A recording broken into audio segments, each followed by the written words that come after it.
The lies that I always see when it comes down to dog training videos. It's something that I said that I want to continue to keep going further into this. That YouTube is amazing, that when I say something, and then if I rewatch a little bit of a clip that I said it, all of a sudden I get video after video after video that's basically talking about the exact same thing.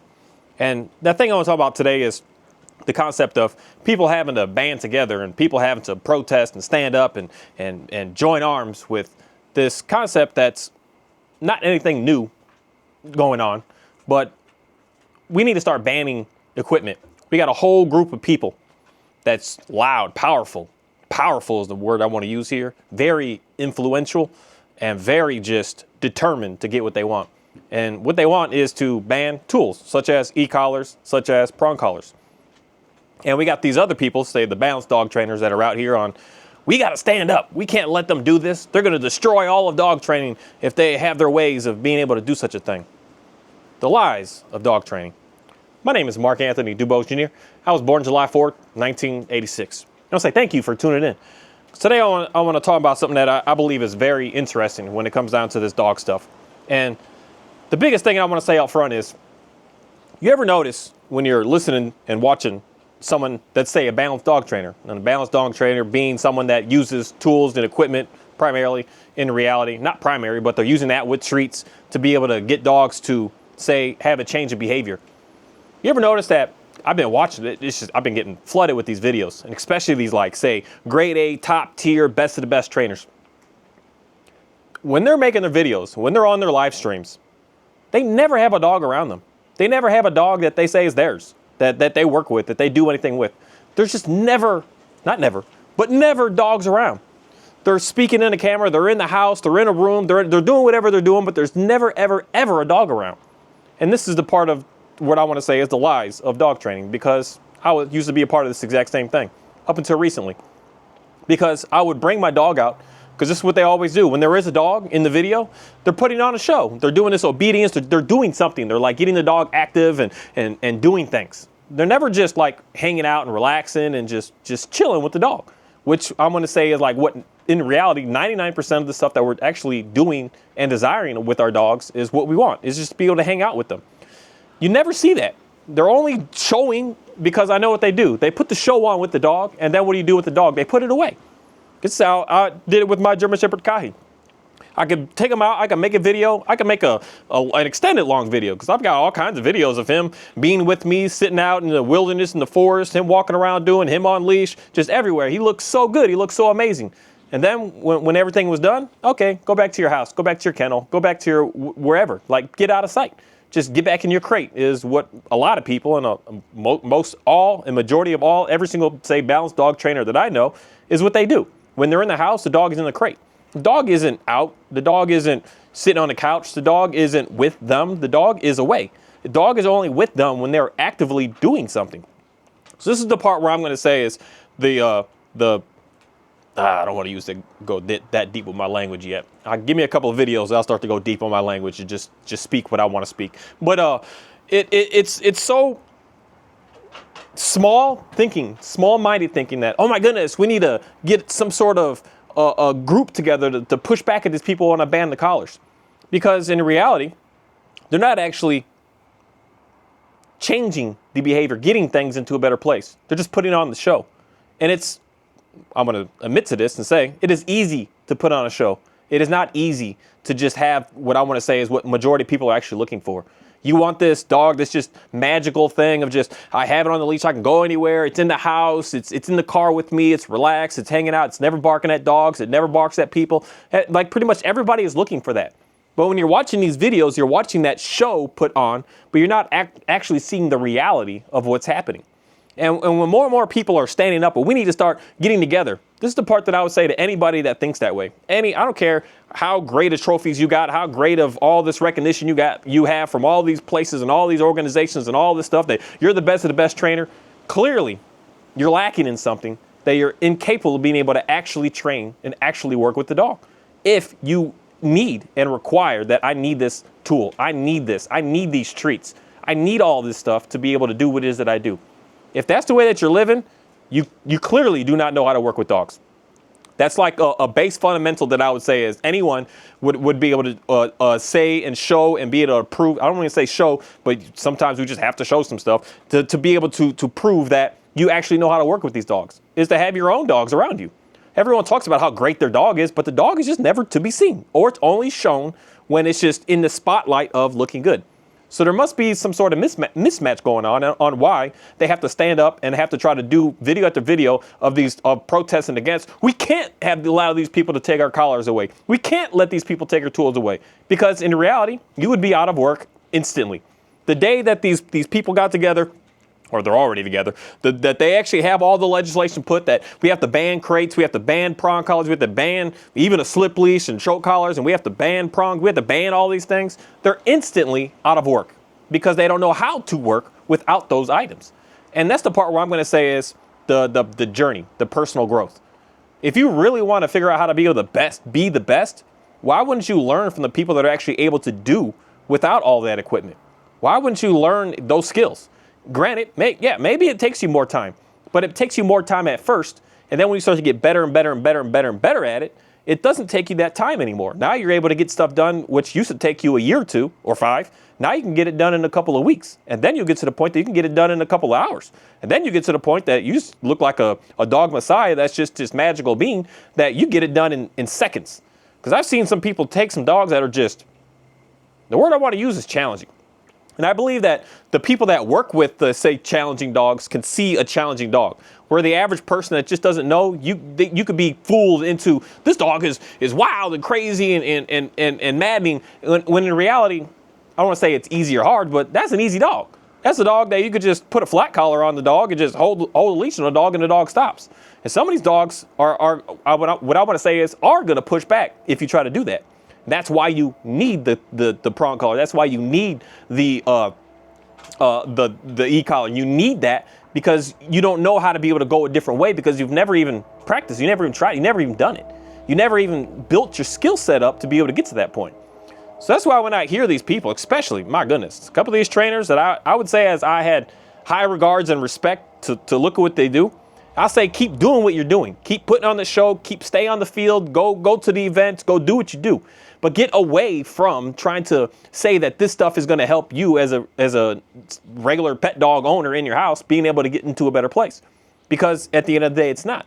It's not. We can make it look away, but it's not of any value. It's not getting any better. And getting any better is the way of being able to just have the dog with you. Because most of these people, I haven't seen a video yet of these so-called the elitist of the dog trainers be able to just have their dog around, be able to just coexist and live with the dog, be able to just communicate anything going on with the dog, anything happening with the dog. Because I'm even upgrading my experience with my videos, and what I'm doing is I'm just leaving the gate open now. See what's going to go on, see what they're going to do. And especially at night, it's dark. I can't even see past like 20, 30 feet out here. See, what are the dogs going to do? And in reality, they're still here. They're still hanging out. They're still doing what it is that I'm looking for from them. And still, I don't use and don't have a piece of equipment. I don't rely on a single piece of food. I still don't rely on anything at all to be able to convince these dogs to do such a thing. Have I been able to get it done in a weekend? No. But let me get a new, say, challenging dog, and I guarantee you it's going to be much, much faster for me to get that dog to be able to understand what I want.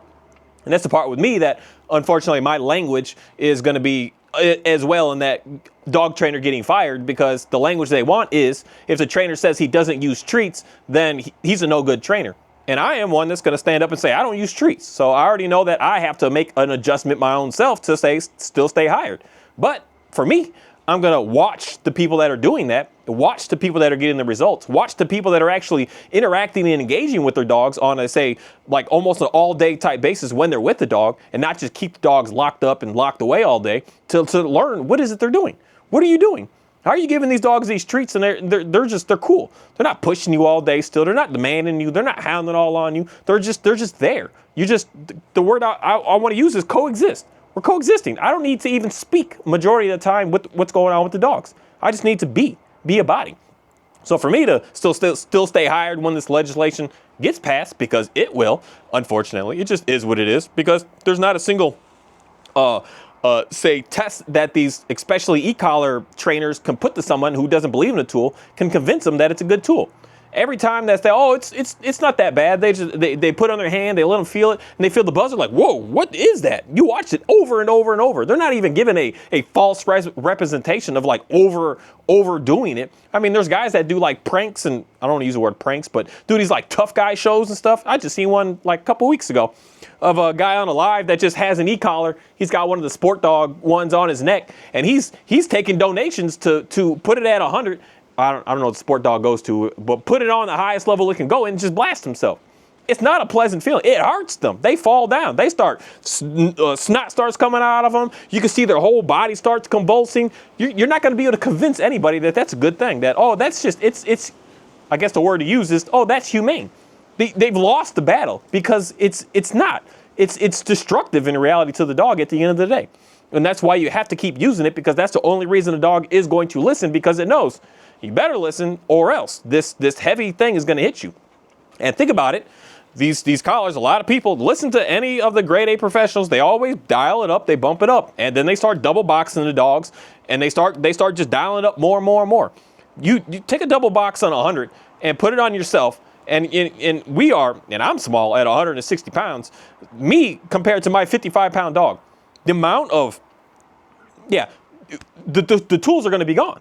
But they have to have a push because they can't do anything. They're out of business. They're done. They're going to have to forfeit everything because they believe that that's the only way, because they don't know any other way. And they don't even want to try in any other way. And they just haven't had any results any other way. And there's a whole lot of other people out here that have grade A results with what it is that they do. Because the one thing that I'm always going to say is, especially listening to these grade A trainers, where's the dog? They be on live stream for an hour and you never see a dog.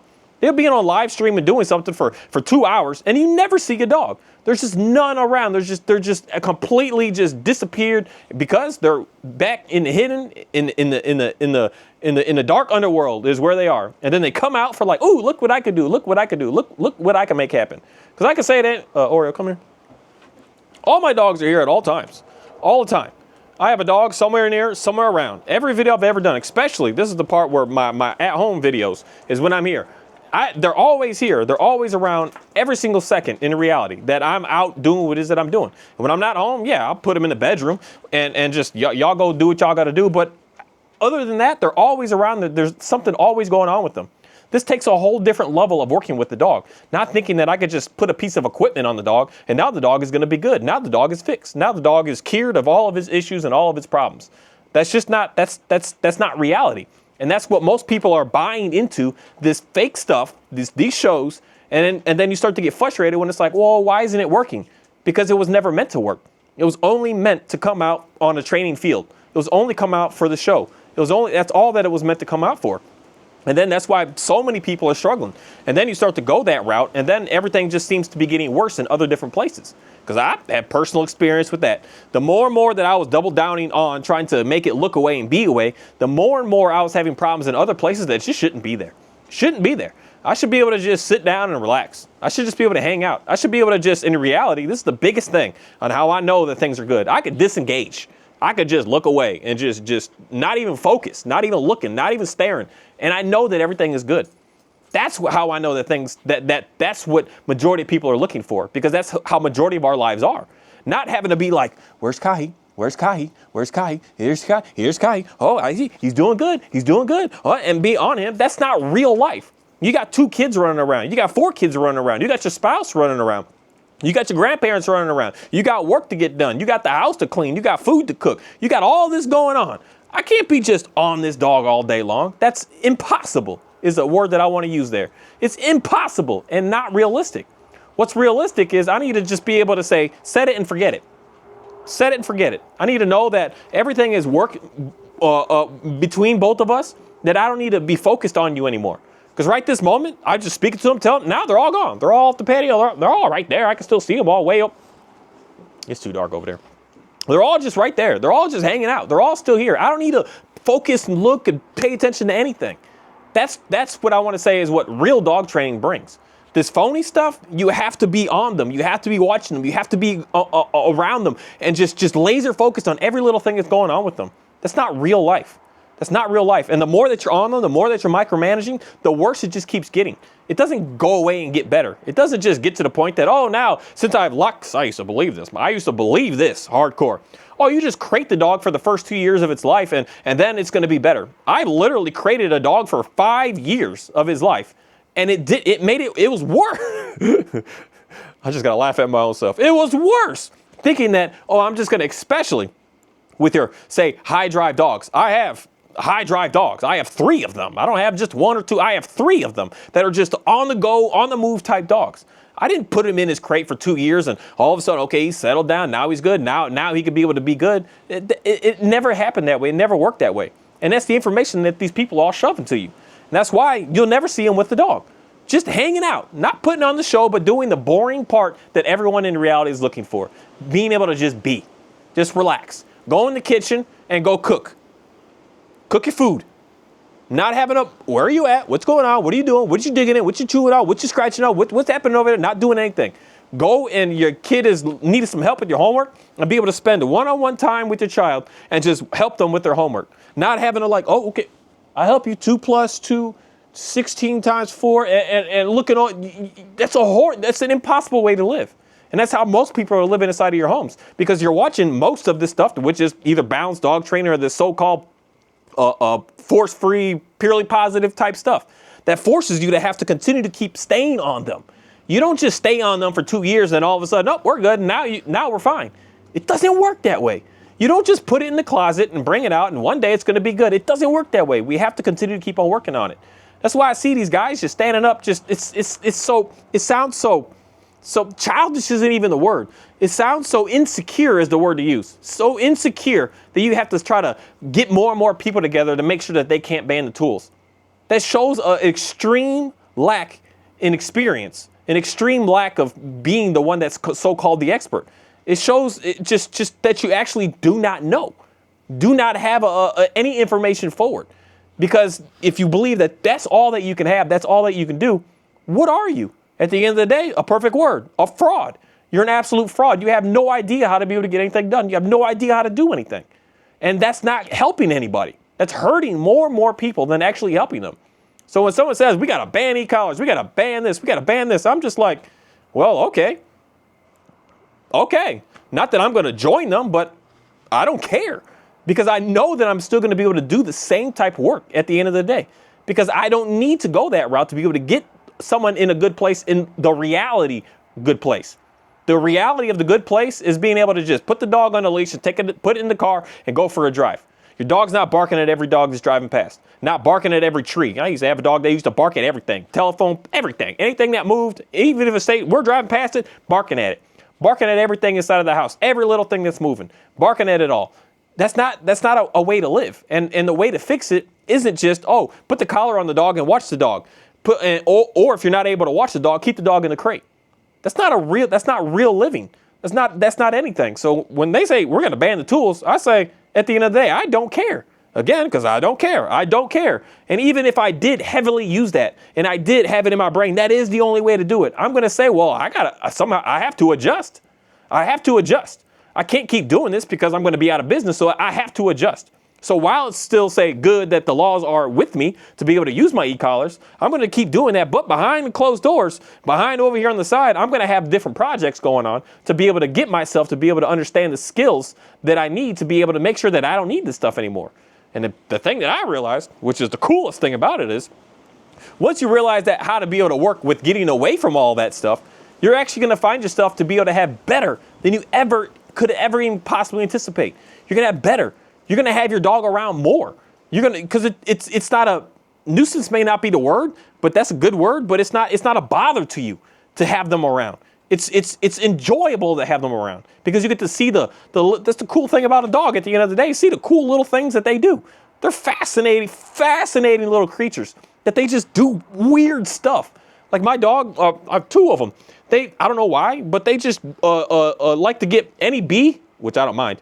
Not the bees. It's the wasps, the yellow jackets, the red wasps, the mud daubers. Like they got to go and try to get it out of here. It's just the coolest, cutest little thing to see them just get that out of here. And when they do it in the house, I'm like, hey, Heck yeah, get that thing out of this house. And they're gone. They disappear. All little bugs, all little critters are gone. And I'm like, man, that's just the coolest little thing, to just actually be able to see who the dog actually is and what they're all about. Obviously, if the dog is jumping over the couch, over the coffee table, on the counter, trying to get these insects out, you know, say, yeah, I don't want that, because I want to have a level of peace, a level of I don't like this word, but it's the best word, a level of order inside of my home, that it's just not crazy. You're just bum rushing and going all wild. But for me, it doesn't go to that. It goes to the point that it's this little cute little thing. I see the dog doing. It's like, okay, well, do what you do. We're fine. We're good. When I hear the dogs that are kind of moving around, I'm like, I already know what you're doing. I already know where you're going. And I don't need to worry about it, because it's all good. It doesn't matter. I don't need you to be on this bed, right? I don't need you to be on this couch right now for me to know that things are all right. I'm fine with you walking around a little bit. I'm fine with you cruising around and just look out the window, go lay back down, come check in on me, go back and go lay back down. I'm fine with being able to see that, because I know everything's good. But most of these trainers, they have no idea how to even be able to do that. They have no idea how to even be able to start that. They have no idea how to be able to just put the dog in the house and go to the store.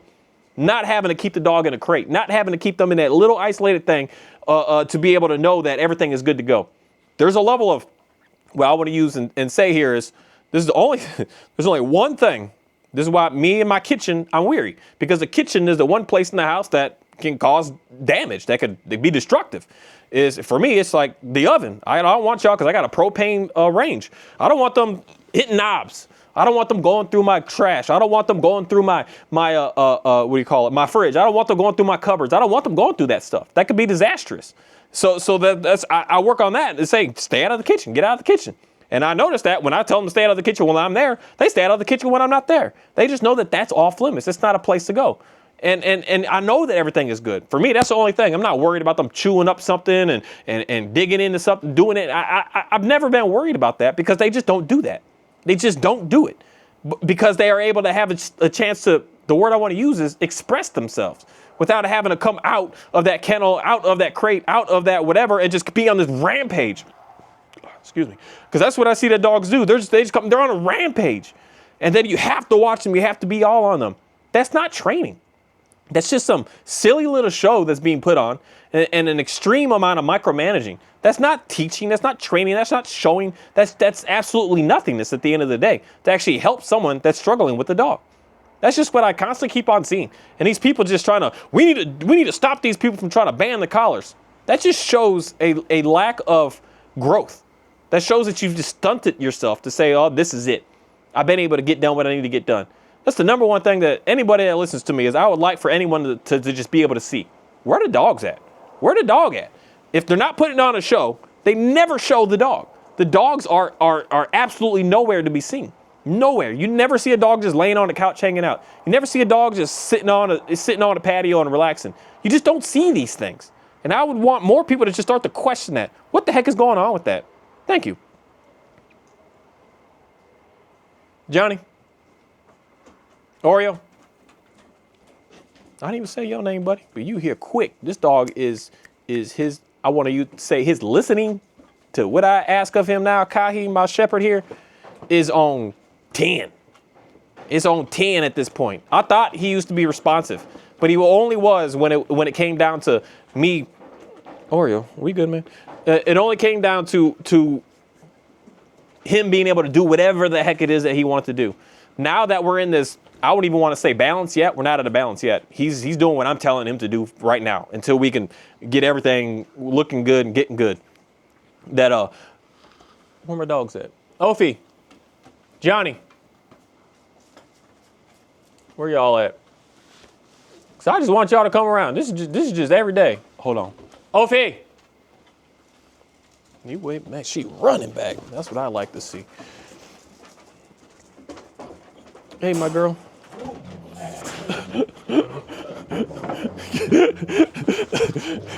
All right, get down. All right, Kahi all done. Ori all done. Ophi all done.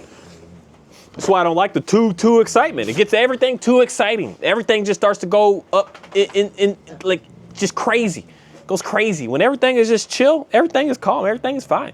But I appreciate that, Ophi. That was a good run back. And her even.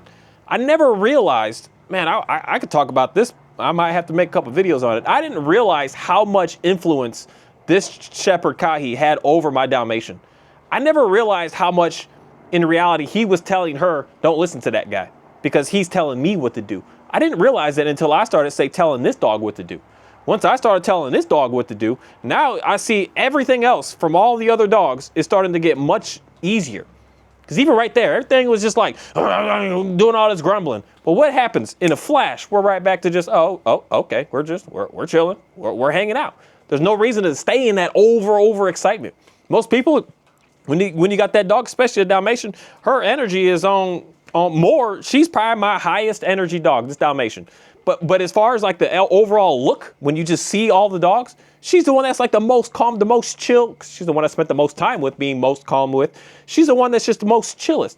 But when she starts to get all this extraness, all the other dogs get all this extraness. And people think, like, oh, that's cute, that's fun. But it's chaos. It's absolute chaos for them to be all like that. Yeah, let's go run. When we go out, we go for a run, especially at nighttime. We go out and we go search different cactus spots and go look for rats and go look for owls and go look for whatever, skunks and possums and go look for, we're all running and doing what we're doing. We have our little 30 minutes to an hour. And some nights I could be out there for 2 or 3 hours just looking for stuff. And we're busy running, moving, going, and then when we're done, we're done. We're done. And now we're just relaxed. Now we're just hanging out. Now we're just here. Now we're just being with each other. Now we're not doing all this extra madness anymore. Now we're just able to be calm. And that's the part that you just don't get to see from folks. You only get to see the overexcitableness. And then we're using the overexcitableness to think that we're going to be able to get things calm.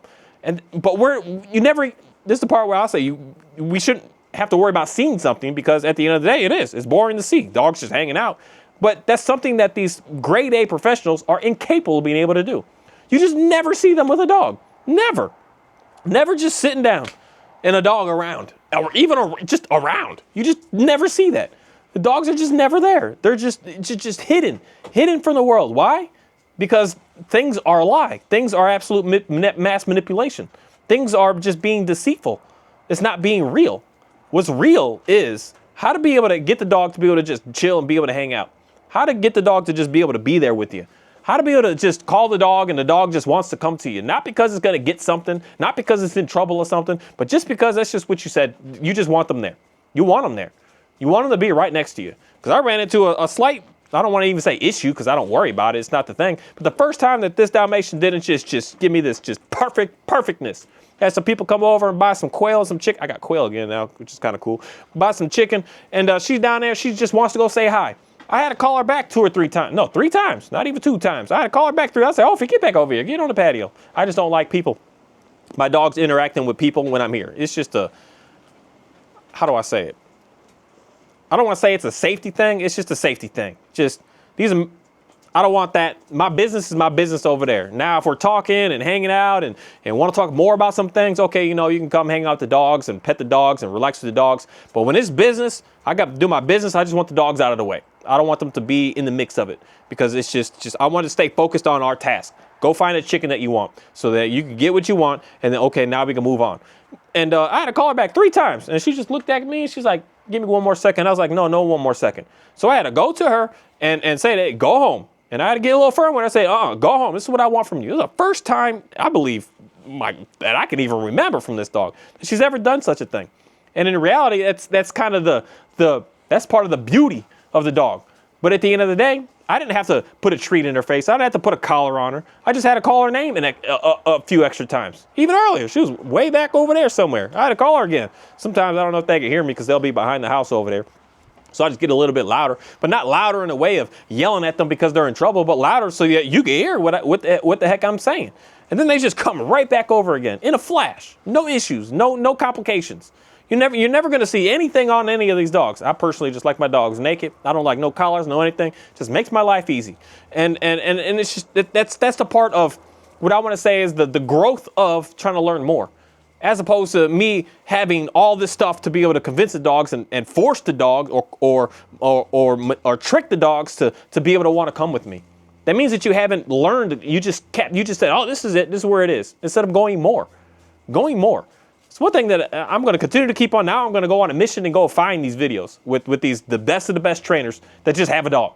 Just have a dog that just sit down. I don't even care if it's a 5-minute video at this point, because I can't even find that. A 5-minute video of the best trainers that have the best of the best programs that are charging you all this money of just having a dog. Because that's what almost 100% of us are looking for with their dog. We just want a dog. I don't want to spend all this time and spend an hour a day and all this obedience stuff and then just put it away. That's not why we that's not why we got the dog. That's not at all why we got the dog. But a lot of these guys and girls, that's why they have the dogs. Just to do the show, just to do the sport, just to do that activity. So yeah, you work the dog and then you put it up. And that's their normal life. That's all they see. Once you keep doing that over and over, that's just what you assume that everyone else is going to want to do. And everyone that talks to you, you assume that you want that same thing. You just want to bring the dog out to do some obedience stuff and then put the dog back in the crate in the back room in the back of the house or in the garage or whatever. Or me, even the back of the way back over there, way off in the middle of nowhere by himself. Which at the end of the day, he does have a really nice, peaceful place to live. I even tore down the whole kennel and started building new stuff with it. I just gave up on, I just scrapped that whole thing and said, I'm going to use that to be able to raise out some more, because I want to get some pheasants next year. So I'm building almost done, a pheasant cage. It's a 20 by 20 pheasant cage because I want to get a couple of them because they're just so darn pretty. So I'm like, hey, your whole place, everything is done because it was a lie keeping you back there. The reality is you want to be able to have your dog with you pretty much all the time. And not have to be with you, that it's like on you, that it's smothering you. That's the problem I have with my Dalmatian. Always on, just smothering me. My goodness, she had to be on my hip every second. And I was like, there's something not right about this. And the more and more I started to just like say, push her away from me and say, no, you're fine. The easier and easier it is. The more I don't have to worry about, I got to put her in a crate in the house or I got to put her in this. No, I could just put her in the house. I could put her outside out here. I don't care because there's space out here. I used to get people to comment, you got all that space. The dogs that just go all over, and that's why they're good. The dogs don't go anywhere. They go in what I want to say is my front yard, and sometimes, but rarely, go into my backyard. So a little bit earlier, Ophi was headed towards what I want to say is the backyard, and we're talking about a distance from here. This isn't just like right there. It's a distance, but that distance isn't just. I got 14 acres out here. They don't go all the way to the front road. That's almost a half mile away to get way up there. They're not up there. They're not way in the back because it's another like quarter mile to get all the way to the back section. They're not back there. They're right here within a range that I could just speak, and they're right here, right at any moment that I want them to be. I don't care what they're doing. I don't care that they see a bunny and they're like, I want to go chase the bunny. I say, no, we're not doing that right now. They'll be right here. They're always within that range, and I don't need to work. I don't need to watch. I don't even need to like worry about what do I hear? Where are you at? What's going on? I don't need to do any of that. That's what people are actually looking for. That's what we want with our dogs. We don't want to have to keep it in that crate for it to be good. We don't want to have to keep that collar on the dog all the time to be able to maneuver the dog, to be able to do anything with the dog. That's not what people want. And people blindly go into it because the expert says, this is how to be able to get it good. This is how to be able to fix all your issues. This is how to be able to have the best dog. But yet they're unable to be able to actually replicate what it is that you are looking for as a pet dog owner. Something that I would just think about that. Because I've been watching these videos and I'm like, none of these guys have a dog. They don't have a dog. They don't have a pet dog. They watch TV and a dog. They're on the patio and there's a dog. They're out cooking and there's a dog. They're out doing whatever and there's just no dogs around, period. They'll show off the kennels and they'll show off all the dogs that they have, but they don't have a dog. Make it make sense to me. It doesn't make any sense.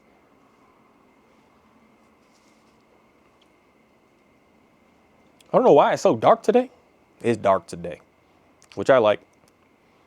And it's kind of quiet today, which I would figure it would have been opposite of that because it's like this holiday stuff. I figured people be moving. It's quiet today, which I appreciate. I like it when it's nice and quiet. I like it when it's dark and when it's quiet. And it's calm. It's relaxed. It's just, I know, even though I can't see a single one of my dogs right here, when I sit here, I can't see them. But they right there. Or there's one right there. There's one I know I heard one go over there. I know that everything's fine. I know it.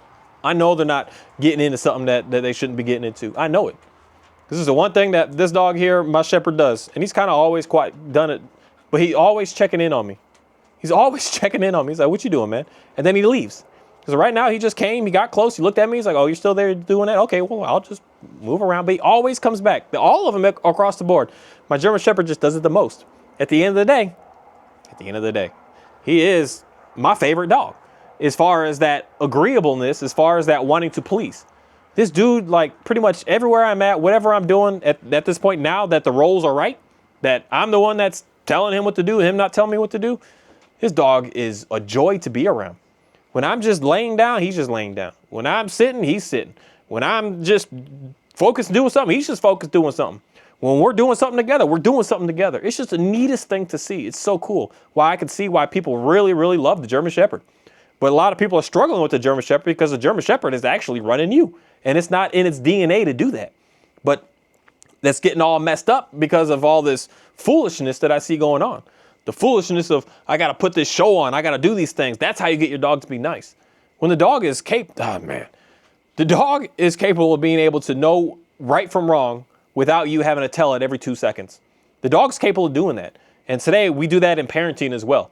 Micromanaging the kid. That's why kids today are 18. They're still called kids. 50 years ago, that was a grown man. That was a man. That was a woman at 18. In some cases, 16 is a woman for a girl. 16-year-old girl, that was a woman. She knows how to do everything on her own. She knows how to make her own meals, clean all her own stuff, shop for everything that she needs to, get the work that she needs to. She knew how to do everything at 16 years old. And today, they can't get nothing done. They're like, oh, how do I pay my phone bill? And it's like, that's like one of the most simplest things to do. How do I get this for my car? How do I put gas in my car? It's like, that's one of the simplest things to do. How do I change the tire on the car? One of the simplest things to do. And that's not just a man's thing, but women used to know how to do all of these things. They used to do everything that a man was also capable of being able to do. We just do more dangerous stuff. Is the easiest, best way to say it. We didn't just have to change the tire. We had to make them go fast to make them blow up. We just had to do the extra and do the most. We had to we do crazy stuff. We had to go jump off garages with our bikes. We had to do stuff. But today, no, we can't do that. We can't have that. We can't allow them to be able to go over here. We can't allow them to be able to experience that. We can't allow them to be able to see that. We can't allow them to be able to witness that. And now what's happening? It's all going complete backwards. We got 30-year-olds that are living at home with their parents, not because it's a financial good thing to do, but because they actually really do not know how to be able to do it. They don't know how to do it. And I can see that same similarity work with these dogs that we do with these kids. All the same stuff is going on. The dog is so smart. That's what's so cool about them, that they're so smart that they don't need us all on them. We just show them what we're looking for, show them what we want and what we don't want. And they're like, oh, okay, well, that's simple. And then you just allow them to be able to grow into that. You guide them. And then after a while, that guidance starts to just get so limited that you just have to speak once a day to the dog. I know when things are going good with my dogs that I don't talk. Right now, when I hit the off button on this camera, and they're going to hear the ding, because my dogs are real big on hearing the dings and the sounds. When I hit the unlock button on my phone, they're like, okay, we're going to go. I don't even want to speak. I know things are good. When I don't say a word, I don't even look at them. And they know what's about to happen. I'm going to hit the record button on this camera right now, and I'm about to go to that door, and they're all about to walk in the house with me. I'm not going to say a single word to them. They're just going to do that. And then I'll leave the gate open, and Aura's the one that stays outside, and Shadow stays outside. But Shadow don't even get to stay over here. He got to stay over there. He got stuff to do. He got work to do. But if I don't have work that Aura needs to do, he stays here. He doesn't just go. He stays here. They all know their roles without me having to say a single word. I know that's when I know things are good. Now, I don't speak. They know when it's dinner time, when I'm about to do something to go get dinner. I don't even say, oh, let's go get food. Okay, now we're done. Okay, now let's go do this. I don't need to speak a single word. That's what I want to explain to more and more people of how we should be working with dogs. Not in this way of, I need this collar to get this dog to work with me. You got a lot of experience to still keep working with them to get to that point that you actually are, what I want to say is the expert and the professional.